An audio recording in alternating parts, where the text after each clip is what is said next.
Það var eitthvert hljóð sem vakti mig, drunur í mótorhjóli fyrir utan húsið. Ég hætti að þurrka mér, handklæðið hylur bakið. Þetta hefur ekki verið Adam, það? Hann getur ekki hafa farið af stað á hjólinu á þessum tíma nætur. Ég vef handklæðinu utan mig, flýti mér inn í svefnherbergið og lít út gluggann.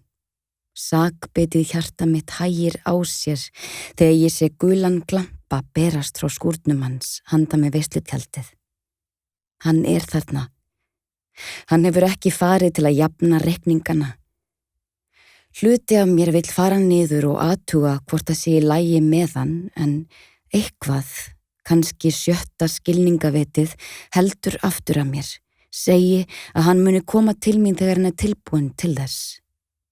Eitt augnablik finn ég fyrir ótta, líkt og ég stari í kolsvart tóm.